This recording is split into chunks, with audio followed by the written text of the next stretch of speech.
If you've recently bought a previous gen Honda Passport, or had one for years but still feel like you're only scratching the surface, you're in the right place. This video covers nearly 20 practical features and smart shortcuts that genuinely improve daily driving. Some are quick conveniences, others are hidden settings buried a few menus down, but once you know them, you'll use them every day. So let's unlock everything your Passport can do. Let's start with Smart Entry, a small feature that makes a big difference once you get used to it. By default, if you grab the front passenger door handle, it unlocks all the doors.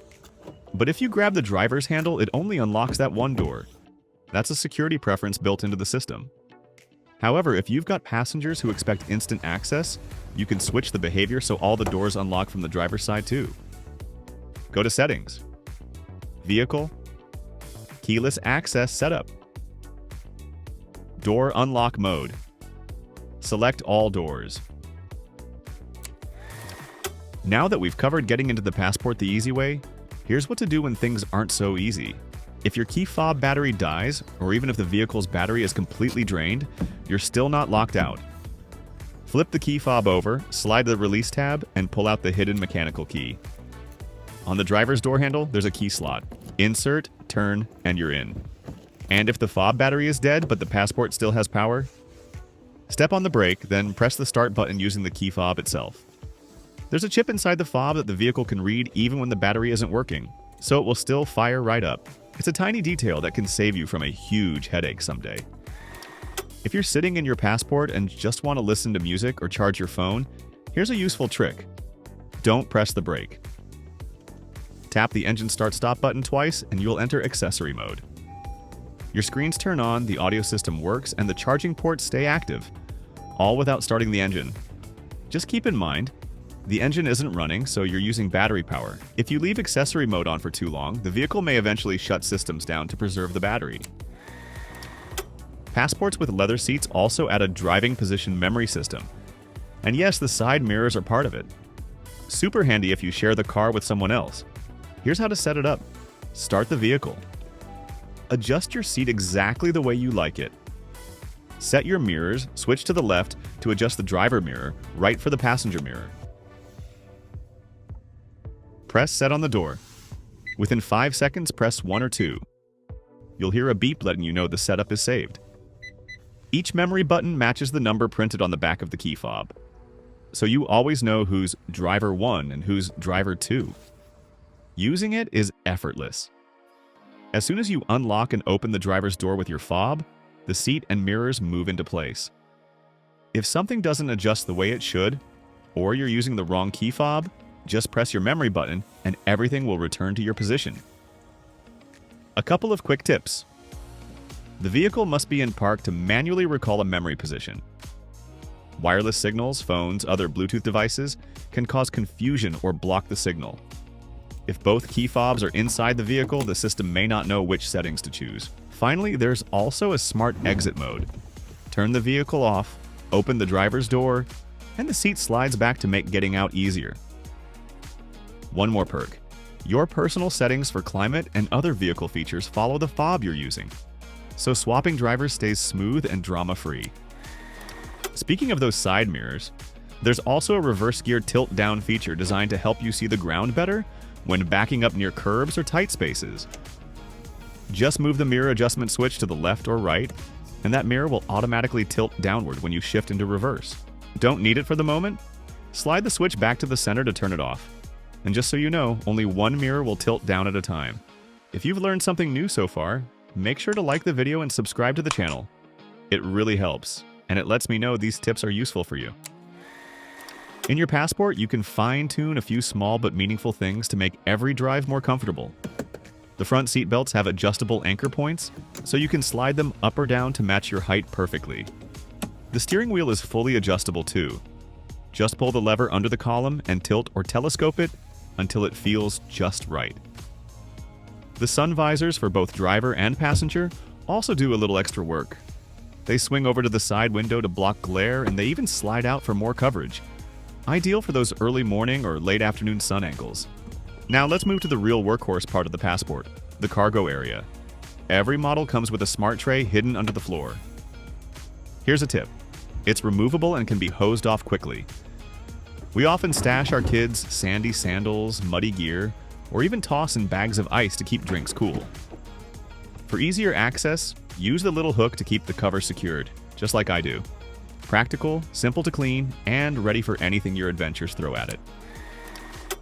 You can make the touchscreen in your passport truly your own. Press and hold any app icon, then drag it wherever it's easiest to reach, right under your fingertips when you need it most. You can even move it to a different page or remove it entirely by sliding it to the hide area. Wondering where all your apps live? Just tap All Apps. From there, you can hide the ones you don't use or bring them back to the home screen whenever you like. And don't forget the shortcuts in the upper left corner: navigation, radio, and phone. Those little icons can also be moved around, letting you arrange everything exactly the way that works best for you. Most passport owners don't even know this trick. Your passport has a feature called audio zones that makes family trips much easier. I can keep podcasts or navigation up front while the kids nap in the back. And when they wake up and turn the rear into a mini concert, all that noise stays behind me. Calm in the front, fun in the back, everyone wins. If your passport has the built-in Garmin navigation, one of the most important things to know is how to save and delete an address from your favorites. To save an address, start by locating it on the map. Then tap on that location just like I do here, select Info, and press Save. The system will let you name the destination however you prefer. Once you're done naming it, tap Done, and that's it. The address is now saved in your system. Now, to delete a saved address, just tap the menu icon in the upper left corner, choose Delete Saved Places, select the one you want to remove, and hit the red Delete button. That's it. Want to give your foot a break on long drives? Every passport gives you 2 cruise options, Standard and Adaptive. You can pick whichever one fits your drive. Let's start with Standard Cruise Control.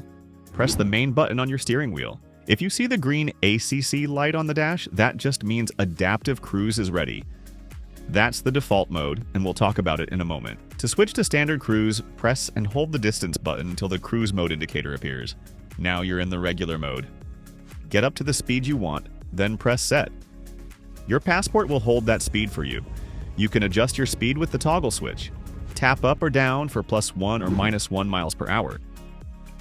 Just remember, your passport won't show the exact number you set, so adjust slowly.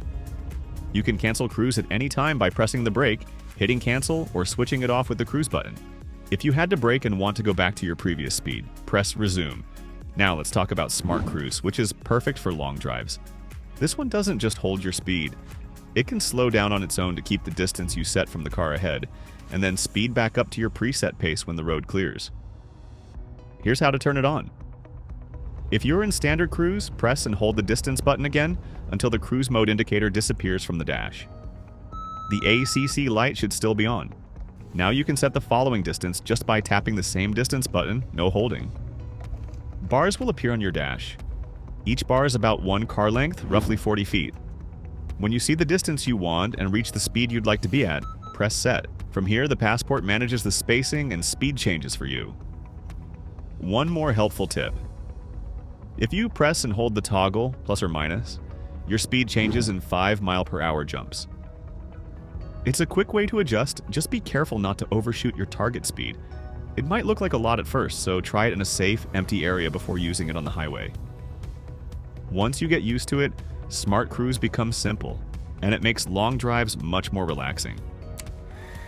Your Honda lets you customize exactly when the doors lock and unlock, so the vehicle behaves the way you prefer. From the factory, the doors lock automatically once you hit about 10 miles per hour. If you'd rather have them lock the moment you shift out of park, you can change that in your settings. Just open Vehicle Settings. Door Setup. Auto Door Lock. Pick the timing that fits your routine. You can also choose how and when the doors unlock. Go to Vehicle Settings, Door Setup, Auto Door Unlock, and select from when the driver's door opens, when the vehicle shifts into park, when the ignition turns off. Or disable Auto Unlock completely so the doors stay locked until you open them yourself. There's more than one way to lock your passport, so use whatever fits the moment. On any trim, you can press the lock button on your key fob, or if the fob isn't in your hand, just hit the lock button inside the driver's or front passenger's door. Because your Passport has smart entry, you can also use the small black button on the door handle while the fob is on you. When you're done loading, look for the small button to the right of the tailgate release. Press it, and it locks all the doors. Prefer everything to happen on its own? Turn on Walk-Away Auto Lock. Once the engine is off and you've got the fob with you, close the doors and walk away. The Passport locks itself with a confirmation beep. And no, it won't lock if a door, the hood, or the tailgate is still open, if the engine is running, or if another key fob is still inside. It's off by default, so to enable it, go to Vehicle Settings, Keyless Access Setup, Walk-Away Auto Lock, and switch it on. A small setting, but when your hands are full, groceries, backpacks, sports gear, it makes life a little easier. Ever wish your Passport could get the cabin ready before you even open the door? Remote Engine Start takes care of that. It's standard on every trim, so no matter which Passport you drive, you can heat or cool the interior right from your key fob. Here's the routine. Press the lock button once, then press and hold the remote start button, the one with the circular arrow, until the parking lights flash. The engine starts up and the climate control automatically aims for about 72 degrees Fahrenheit. Heated seats and the defrosters switch on too, and if your Passport has a heated steering wheel and heated wiper zone, that'll start warming up as well. On the other hand, on a hot, scorching day, the system will automatically cool the cabin. And if your Passport has ventilated seats, it'll turn those on too. Pretty cool, right? A remote start session lasts 10 minutes. If you want to cancel it earlier, press unlock once, then hold the circular arrow again until the lights flash. Need a bit more time? You can run one additional 10-minute cycle. After that, the system requires a normal start, just to prevent someone from repeatedly activating it by mistake. When you're ready to head out, step inside, press the brake, and hit the engine start button. That brings all the systems online. Until you do, the screens stay off and the Passport won't shift into gear. If you try, nothing happens. Remote start also won't activate if a door or tailgate is open, a fob is left inside, or fuel is extremely low, so double check those if it doesn't respond.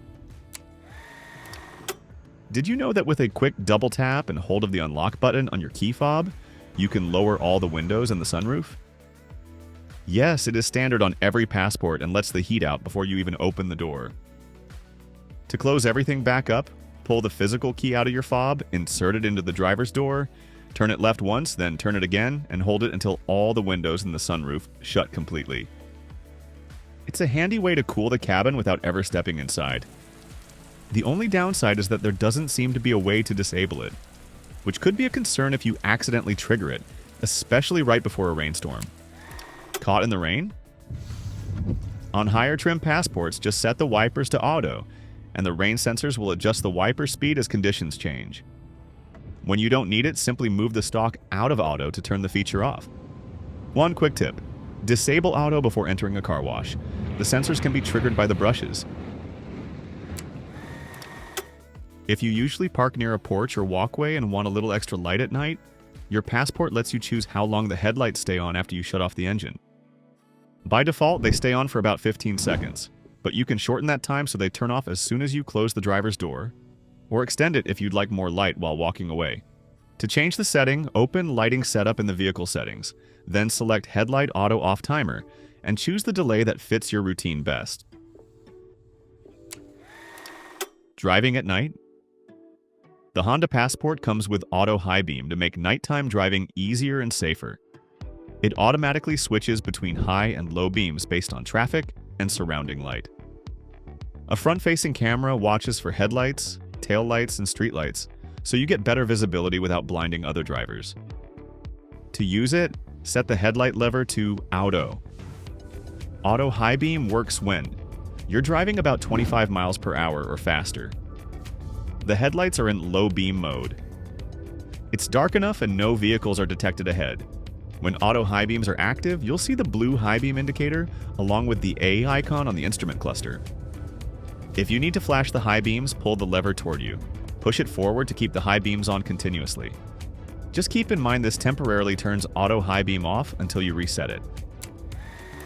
To check when your next oil change is due, use the instrument cluster along with the steering wheel controls. Start by accessing the main menu. If you're currently on a different screen, like fuel range, press the home button to return to the menu.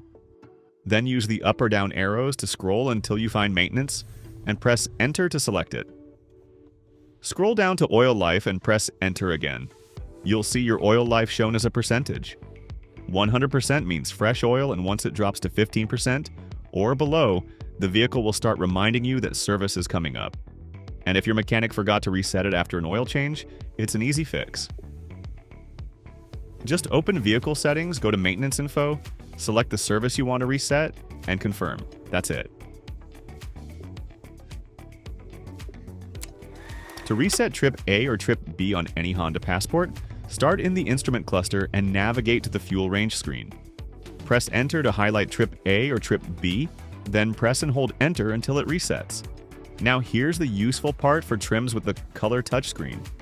Open the Trip Computer app on the center screen, tap Menu, select Trip A or Trip B, and choose how you want it to reset. It's a simple way to let the Passport do the tracking for you, or keep full control if that's your style. Got a tip you want me to cover next, or one you've already discovered? Drop it in the comments. I'm always curious to see what other owners are using every day.